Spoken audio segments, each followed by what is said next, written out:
Ever feel like you're doing this teaching thing alone? You don't have to be.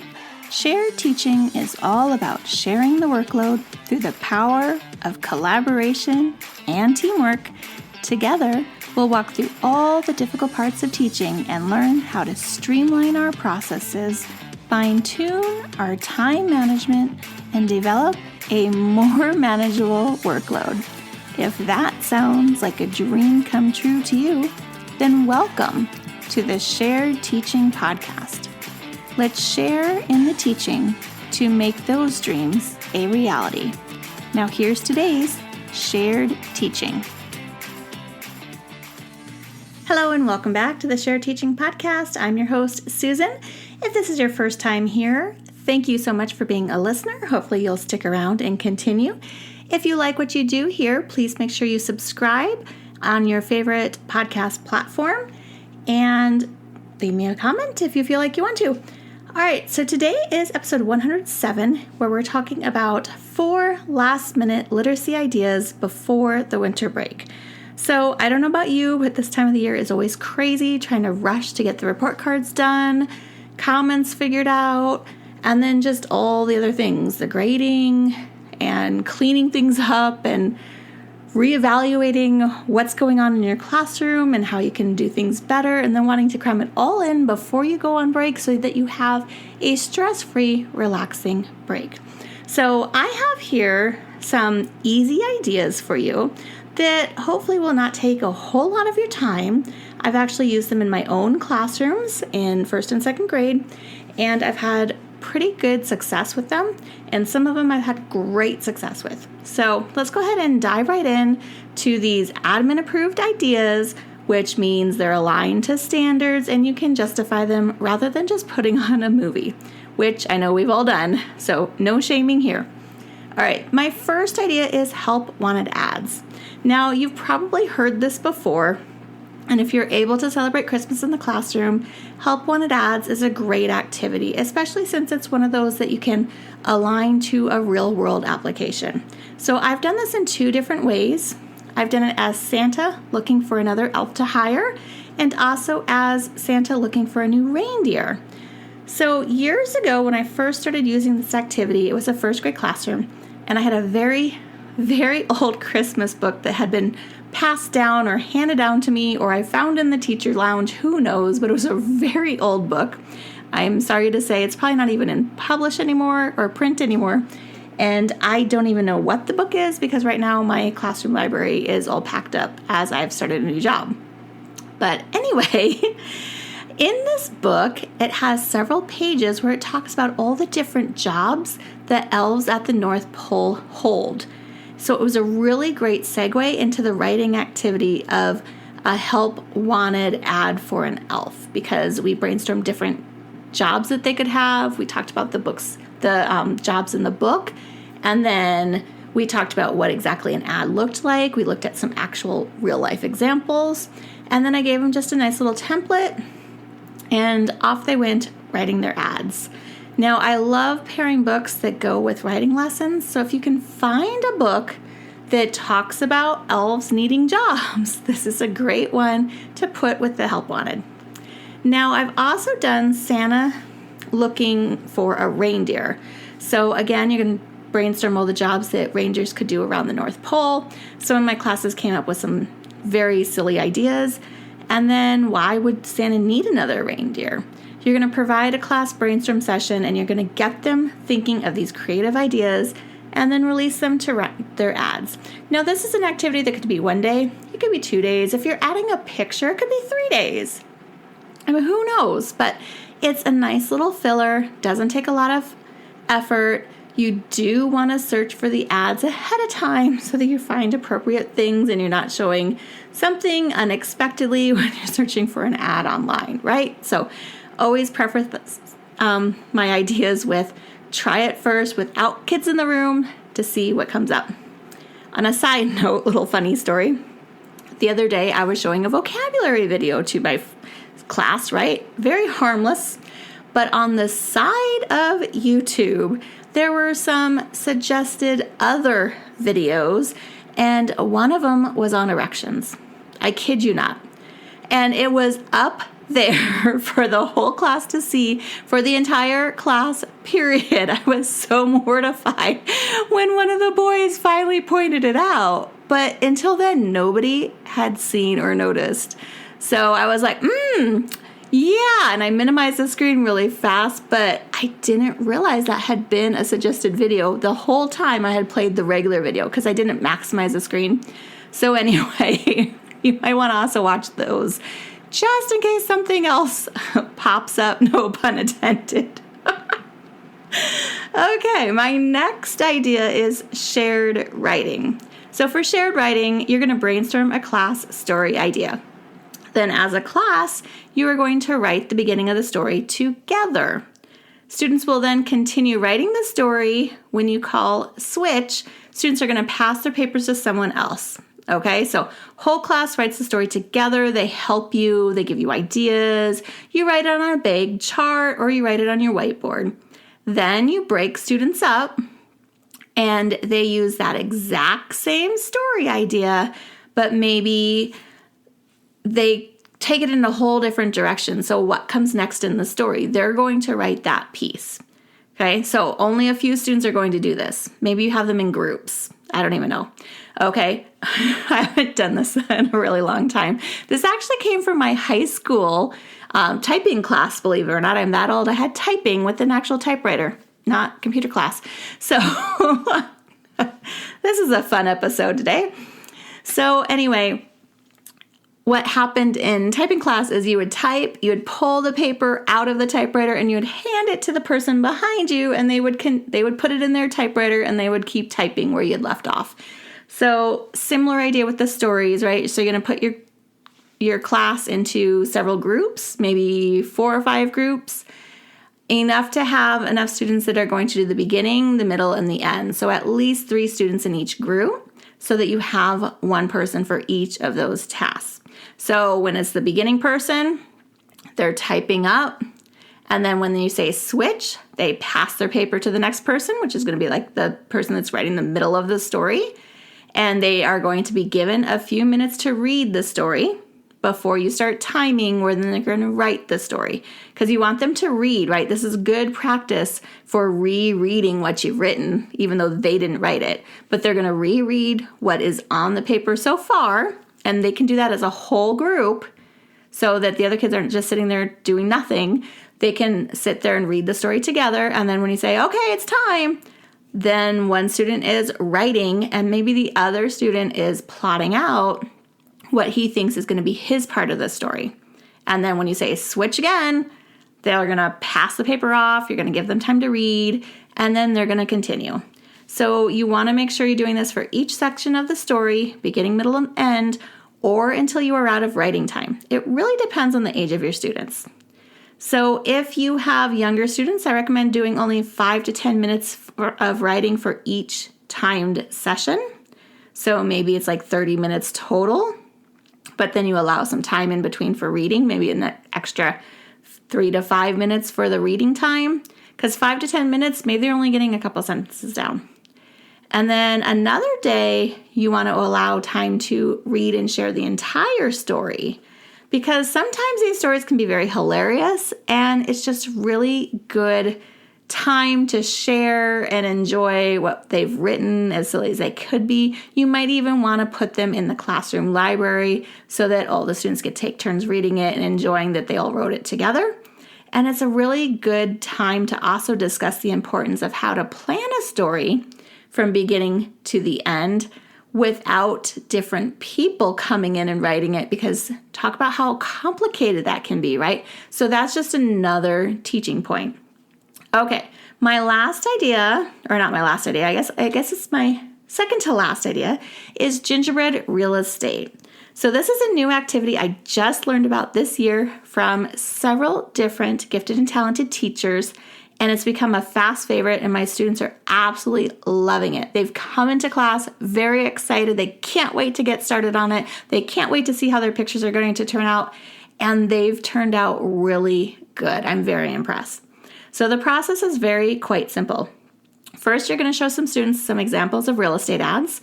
I teach gifted students, so I only did one example of one ad. But if you teach younger students, you want to do just a couple different ones to show them some different ideas. And then you're going to brainstorm the different rooms you have in a home. So we talked about homes can have movie theaters, garages, backyards, all these things that a real estate agent might want to highlight in their house are going to be rooms that we can write about. So next, the students are going to write some adjective-rich descriptions of their rooms. And I challenged my students to write a paragraph for each, even though my example had like 2 to 3 paragraphs, because I was trying to see if it would push them further by giving them the minimum of 1 paragraph. And for some students, it really worked. Some students were like, hey, she said 1 paragraph. I'm going to do 1 paragraph. So be mindful of how your students are in order to set that standard that you want for them. Now on the following day, so the first day we just wrote, and I challenged them to try to get at least 2 of the rooms done that day. And then the following day, I showed them how to finish their 3rd room and use our district-provided Adobe Express. Thank you to my district for allowing us to have this tool for free. And it has a generative AI tool that allows you to do text to image. So they wrote in a Google slide doc. So they just used half of their Google slide where they wrote the copy. And then we literally copied it. And then I showed them how to do Control-C, copy, and Control-V, paste, because some of the students, their computer skills, kind of rusty like that. So I showed them how to pop it into the generative AI tool. It literally just says text to image in its little text box, and they put their words in there. And then within minutes, AI had used their descriptions and created these beautiful pictures that they could insert into their slides, and they had one-of-a-kind real estate ads. Now, if you go to the blog post, you will see an example of this. So shareteaching.com/winter-break, and you'll be able to see what this looks like in my classroom. And then I also had the students think about if there was something missing that they wanted, they could go back and change their picture by changing their words, and then AI could regenerate a different image to see if they were closer to the idea they had in their head. And then it also allowed them to have multiple versions of their image. So it came up with 4 versions to begin with, and then you could load more and get even more. And you could also have different styles. So if we had more time, we could delve into those different types and different styles. But for today and this week's lesson, it was just short and simple. We just stuck with the basic that was already in AI, and we didn't change it at all. But in the future, if I did a similar version, like I know other teachers have done this for spooky stories, then I would show them the different types of images, because we just used popular, but there's like one that looks like paper and all kinds of really cool stuff. So seeing the finished image also helped prompt those students to change and edit their paragraphs. And so for me, that was a success, because we always want them finding ways of why they want to edit and revise their copy, right? And this was the perfect example of why they would need to do that. So my students that don't celebrate Christmas, they chose to do the house of their dreams. And they were equally as excited. They also got to use Adobe Express. They picked 3 rooms for their final project, and they turned out amazing as well. They have some very creative ideas. And so they didn't feel disappointed or left out whatsoever. It was almost identical activity. One just happened to do Gingerbread House, and the other did House of Their Dreams. Last but not least is to do author studies. So having an author study right before the break is a great way to keep kids engaged. I like to use the same author study in reading and in writing. This way the students can see how some of the same reading standards can correlate to our writing. So for a quick and easy way to do the author study before break, I would recommend reading 1 book by the same author each day. You're going to keep the same focus each time you read it to make it easy to compare the stories or the focus point that you chose. So an example might be in reading, your class is focused on seeing how the character changes throughout the story. So each time you're reading another book by that author, you're talking about how the character's changing. You just want to focus on one thing, because this is kind of like a down and dirty lesson, right? Quick and easy right before break. We don't want to make it complicated. We don't want to plot or do the plot diagrams and all that kind of stuff. We just want to focus on one thing, and possibly one thing that we notice the majority of our class needs a little bit of extra help with.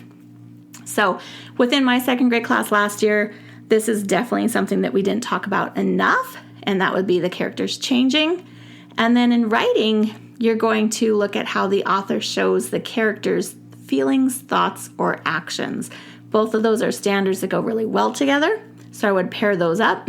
And then the next day you're going to read a new book, but you're going to continue with the same discussion. So in reading, you're going to ask, how does the character change? Maybe you even printed it up or wrote it on a sentence strip and tacked it up on the wall somewhere. And as you go, you make anchor charts that go with it, right? It's just visible learning that the kids can see and start drawing those similarities. And then during writing time, you're going to notice, well, how does the author describe the character? What kind of words do they use? How do they show these emotions? And maybe you just write a couple of the phrases that you're noticing in the books. Are they similar across the different books by the same author? Are they different? How can we incorporate that in our own writing? And those are going to be your mini lessons for the few days that you're doing this. Now, of course, you need some ideas, right? Because that's what I'm here for, to help you. So some of the authors that I like to use for author studies are Patricia Polacco.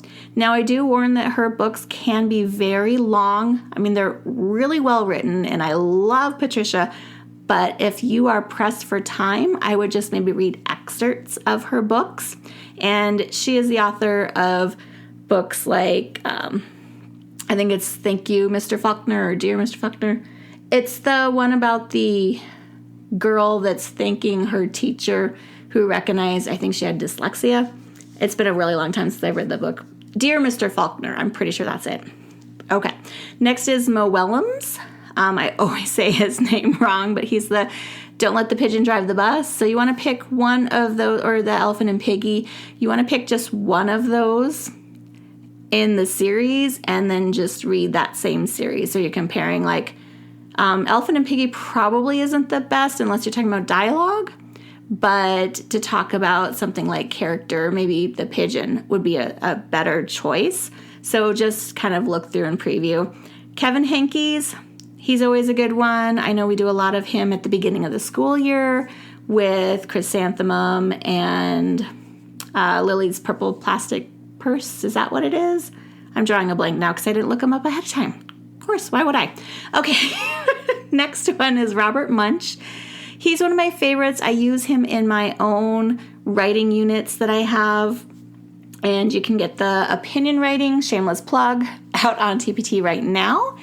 And Robert Munsch just has such fun books. The kids always die with laughter, and they're just so engaging, and the characters and the descriptions and the illustrations, there's a lot to be said for his books, and they're a fairly quick read, so I really love that. And then my last suggestion is Dave Pilkey. I should know this, but he's the Dog Man books, and I want to say possibly Captain Underpants. And kids really love him, so they would be engaged to hear you read some of those books to them. So I really hope you found these ideas very useful as you make it through your last days until winter break. I'm in my last week before winter break. I know some people still have almost a week to go, but real quick, 4 last-minute literacy ideas that you can do right before your winter break, or even when you come back from break. Make it easy breezy for yourself. First one is help wanted ads, whether it's reindeers or elves or something else. Next is shared writing, where you pass the story. Gingerbread real estate, where they get to use AI and they feel so grown up and important to be able to use this tool. And then the last one is to do some author studies. So if you tried one of these, I would love to know about it. Please leave a comment on the blog post. The link will be in the show notes, and also you can always leave a review on Apple Podcasts where you can look and say episode 107 and tell me about your favorite last-minute literacy idea before winter break so that we can share with other people. All right, stay tuned for a new episode next time. Have a great holiday, and don't forget to come back here and listen to some more episodes. Bye for now. If you've loved this show, then join me in sharing the teaching, hitting that subscribe button, and leaving us a review on iTunes, so we can be found by more teachers like you who are ready to start sharing the workload. I hope you've enjoyed this episode. Find new episodes each week on sharedteaching.com. Thanks for listening to the Shared Teaching Podcast.